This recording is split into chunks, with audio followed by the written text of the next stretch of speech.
Kalau seandainya yang berucap seperti ini orang kafir, ya wajar. Ini yang berkata orang diulamakan. Coba bayangin.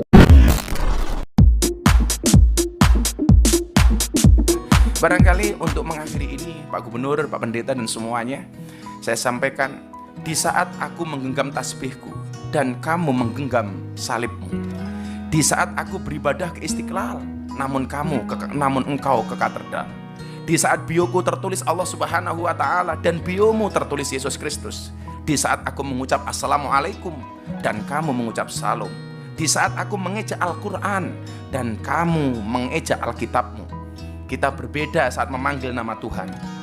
Tentang aku yang menengadakan tangan dan kau yang melipatkan tangan saat berdoa. Aku, kamu, kita.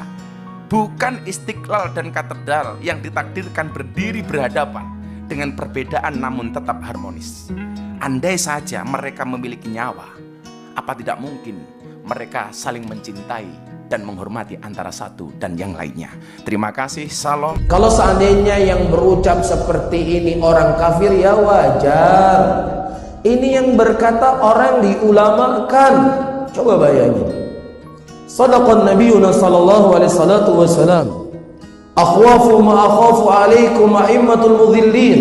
Sesuatu yang paling khawatirkan kepada kalian semuanya adalah ulama-ulama yang menyesatkan. Ini paling dikhawatirkan Rasul sallallahu alaihi wasallam kepada umat Islam. Ya, sesuatu yang nggak pernah terfikir oleh kita, nggak pernah terbayang. Orang yang divonis oleh Allah kafir, orang yang divonis oleh Rasul kafir, nggak boleh kita katakan kafir. Gimana coba? Ya, tetapi kita katakan mautinun, warga negara. Sehingga tidak ada perbedaan antara orang Islam dengan orang kafir. Yang ada semuanya adalah warga negara Indonesia. Jadi suatu ketika Abu Dzar Al-Ghifari berjalan gandengan tangan bersama Rasul menuju ke rumah Rasul.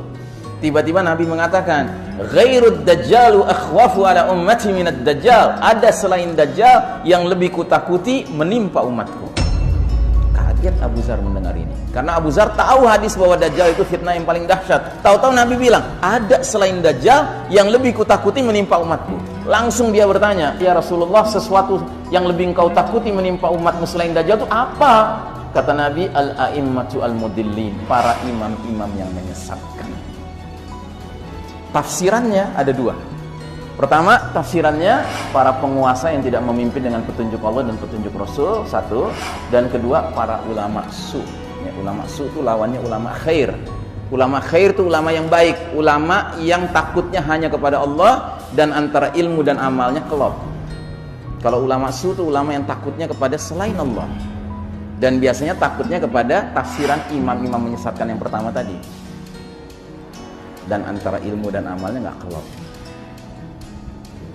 Pertanyaan, kita sekarang hidup di era tafsiran pertama atau tafsiran kedua yang ada? Innalillahi wa inna ilaihi raji'un. Dua-duanya hadir. Ya. Makanya kalau Anda merasakan fitnah itu berat sekarang, memang iya berat. Apalagi dua-duanya, mereka ini dua-duanya, ya, mereka mengambil posisi berpihak, loyal dan mendukung sistem Dajjal ini, sistem dunia sekarang ini mereka dukung. Dan mereka menentang sistem Allah. Makanya siapapun yang mulai teriak-teriak sistem iman, sistem tauhid lagi gitu kan, oh udah dihantam, ya kan? Hantam semua mereka. Dan kondisi yang dimaksud sangat sesuai dengan sebutan babak keempat perjalanan sejarah umat Islam yang Nabi katakan dalam hadis periodisasi, yaitu mulkan jabariyah, para penguasa yang memaksakan kehendak mereka. Ya. Welcome to system Dajjal. Maka kemudian konsepnya adalah dalam bahasa agama Islam, famang sya'afal yu'min, famang sya'afal yakfur. Anda mau beriman, berimanlah, enggak ya urusan kamu. Di dalam toleransi sebagaimana ayat yang kita pahami, lakum dinukum waliyadin, untukmu agamamu dan untukku agamaku. Pak Johan, satu saat Anda datang ke pondok saya. Kalau saya pengajian di pondok, Pak, yang datang 10.000 sampai 15.000. Itu artinya apa? Saya harus menyiapkan konsumsi 15.000 untuk jamaah.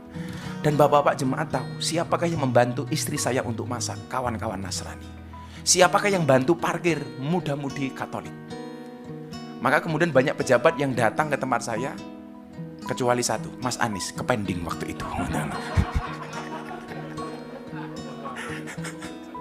Maka yang lucu adalah ketika teman saya pendeta di Jogja, Gus, di depan pondok ada kolam ya? Ada bro, kenapa? Boleh nggak saya mancing? Oh boleh.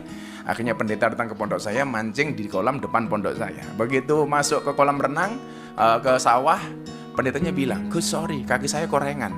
Terus gimana bro? Pak pendeta gimana? Nggak boleh kena air, mbok tolong saya digendong.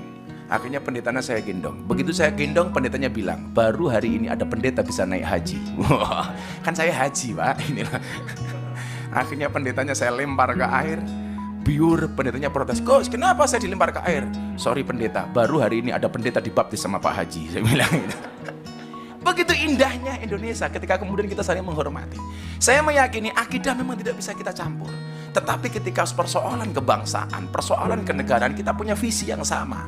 Dengan berideologikan Pancasila, inilah konsep yang dibuat oleh founding fathers kita. Barangkali untuk mengakhiri ini, Pak Gubernur, Pak Pendeta dan semuanya, saya sampaikan, di saat aku menggenggam tasbihku dan kamu menggenggam salibmu, di saat aku beribadah ke Istiqlal, namun engkau ke katedral, di saat bioku tertulis Allah Subhanahu wa Ta'ala dan biomu tertulis Yesus Kristus, di saat aku mengucap Assalamualaikum dan kamu mengucap Salam, di saat aku mengeja Al-Quran dan kamu mengeja Alkitabmu, kita berbeda saat memanggil nama Tuhan. Tentang aku yang menengadakan tangan dan kau yang melipatkan tangan saat berdoa. Aku, kamu, kita. Bukan Istiqlal dan katedral yang ditakdirkan berdiri berhadapan dengan perbedaan namun tetap harmonis. Andai saja mereka memiliki nyawa, apa tidak mungkin mereka saling mencintai dan menghormati antara satu dan yang lainnya. Terima kasih. Salam. Assalamualaikum warahmatullahi wabarakatuh. Pertanyaan, kita sekarang hidup di era tafsiran pertama atau tafsiran kedua yang ada? Innalillahi wa inna ilaihi raji'un. Dua-duanya hadir ya. Makanya kalau Anda merasakan fitnah itu berat sekarang, memang iya berat. Apalagi dua-duanya, mereka ini dua-duanya ya, mereka mengambil posisi berpihak, loyal dan mendukung sistem Dajjal ini. Sistem dunia sekarang ini mereka dukung gitu. Dan mereka menentang sistem Allah. Makanya siapapun yang mulai teriak-teriak sistem iman, sistem tauhid lagi gitu kan, oh udah dihantam, ya kan? Dihantam sama mereka. Dan kondisi yang dimaksud sangat sesuai dengan sebutan babak keempat perjalanan sejarah umat Islam yang Nabi katakan dalam hadis periodisasi, yaitu mulkan jabariyah, para penguasa yang memaksakan kehendak mereka. Ya. Welcome to system Dajjal.